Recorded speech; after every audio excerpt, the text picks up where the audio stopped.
Welcome back to another first impression. This time for the anime. My status as an assassin obviously exceeds the heroes. Synopsis from Annihilist. Akira Oda and his high school classmates are summoned to another world. While the other students are granted cheat abilities through the summoning, Akira merely gains the ability of a mediocre assassin. However, his status soon surpasses Hero, the strongest profession. After Akira becomes suspicious of the king behind the summoning, he's falsely framed for a crime and forced to flee. Now, as you probably have guessed, this is an isekai in which a whole school class gets summoned to another world, and then we have the typical: the king is there, he's doing a little speech, they test everyone for their class. They are more or less searching for a hero, and that is like, the isekai part. Now, why they test everyone?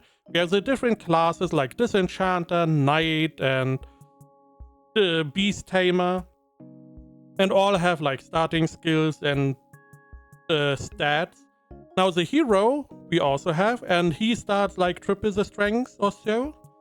Meanwhile, our main character, Akira Oda, who's in the middle, by the way, this is from the anime, he starts off with like even stronger stats than the hero does. He's like double the strength, or even close to triple the strength of the hero itself.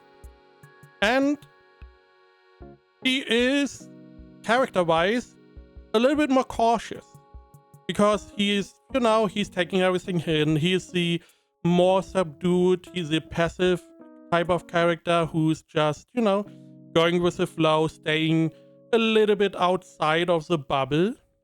And he's, looking at everyone, he's seeing all the stats that everyone has, and he's checking his own stats, and it's like, I'm far stronger. That seems weird.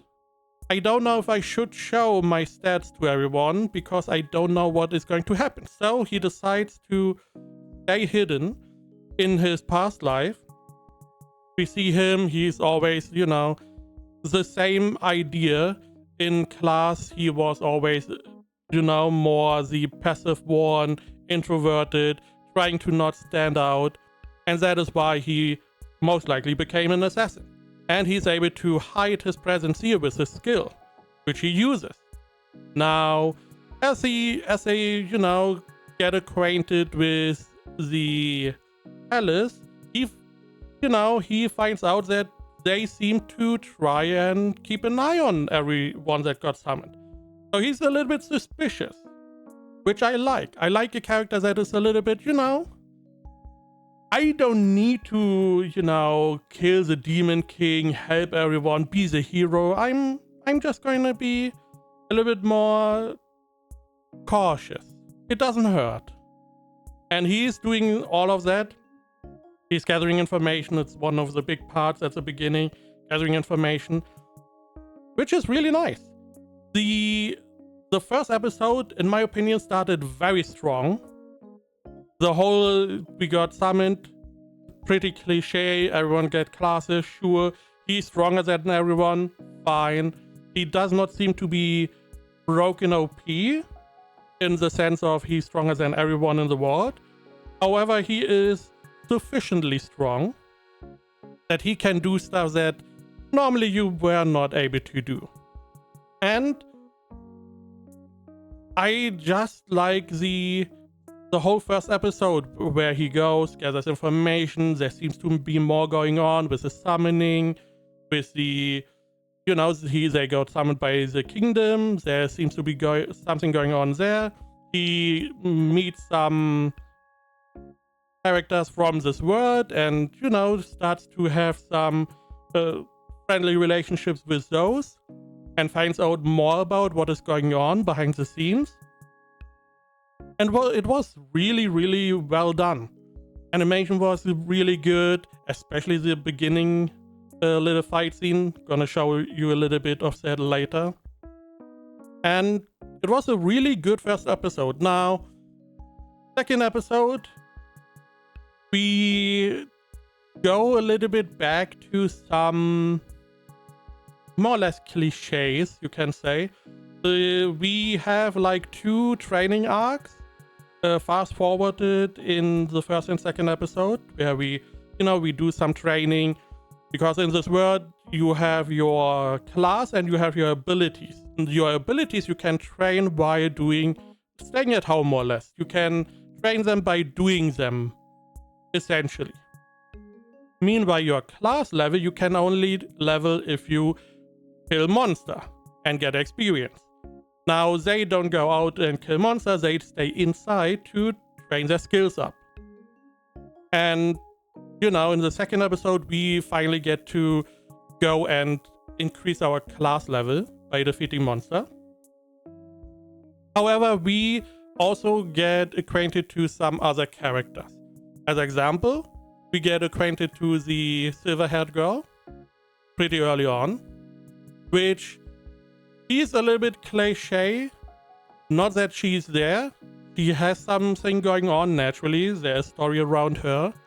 However, she seems a little bit too easily smitten by our main character, which is like, okay. A little bit, however, there are some other things going on. So I don't know how much I can really... How cliche this really is. Is it just, hey, she just likes him because she likes him? Because we need someone who likes our character, or is there something more going on? I don't know at this point. We also get introduced to a third character, and this seems to be our group going forward. And we end pretty strong in the first 3 episodes. There's a lot we get to see, a lot of different characters. We get to see a little bit more of the world pretty early on. We skip most of the training, which is fine, but we do see they train. So it's not like they were OP and never had to train. He did have to train quite heavily, which is nice to see. And I like the motivation of the characters. Our main character, he is very passive. He is very cautious, which is nice. Fits his assassin style. We have another character that is very important in the first episode. I like his motivation. It is understandable, especially with all the information we get. It is really well done. It is surprisingly well done for like an isekai. I mean, the bar for isekais is sadly not very high. So, and this one, definitely very well done. I feel like the first episode was far better than the other 2, in my opinion. But I can see why we needed the other 2 episodes. Naturally, we need more people in our group because it is... Because. Now, a little bit... This is the very beginning. Naturally, this one is higher quality, this scene. But the other scenes we saw are also, in my opinion, pretty good. But this one is outstanding.